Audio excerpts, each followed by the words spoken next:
In this lecture, I want to take a moment to talk about full site editing.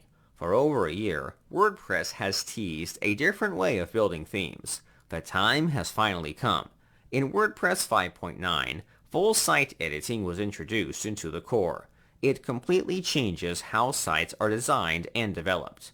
To understand why full site editing was introduced as a feature, we need to wind the clocks back. Prior to full site editing, we had classic site editing for modifying the appearance of a site. Classic site editing is a term used to describe the suite of tools for modifying WordPress. Primarily, we had two tools called the Customizer and a WYSIWYG editor.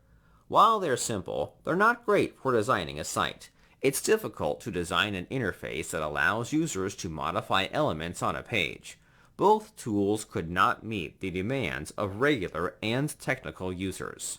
For that reason, page builders were introduced into the WordPress ecosystem. In fact, they're so popular it's become a multi-million-dollar industry.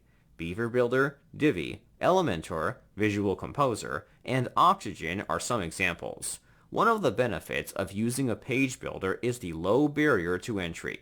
It's possible to create a beautiful site with minimal knowledge of HTML and CSS. This can be great for clients.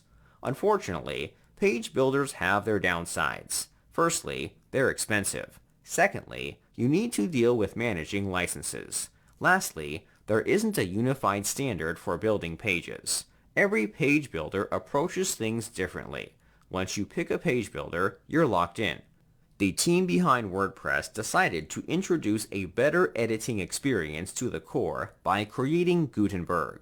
Originally, Gutenberg could only be used for editing posts. The team fully realized that Gutenberg could transcend its original purpose to being a page builder, hence the idea of full site editing. By adding full site editing, every corner of a template is editable. You can build headers, footers, sidebars, and content areas with blocks. Best of all, it addresses the issues present in modern-day page builders. Firstly, it's free. No need to open your wallet for anybody.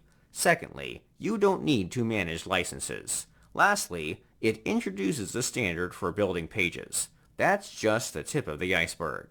There's a lot to explore with the page builder. However, I would be lying if I said everything is sunshine and roses.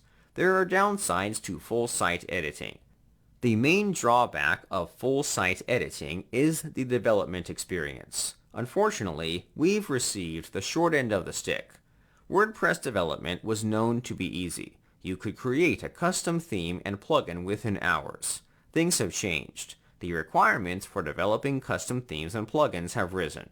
Typically, you could get away with PHP. However, Gutenberg development requires knowledge of JavaScript and React. The learning curve has gotten steeper. But hey, that's why you're taking this course. We are going to fully embrace full site editing. Love it or hate it, full site editing is the way to go. With that said, let's get into full site editing. I'll see you in the next lecture.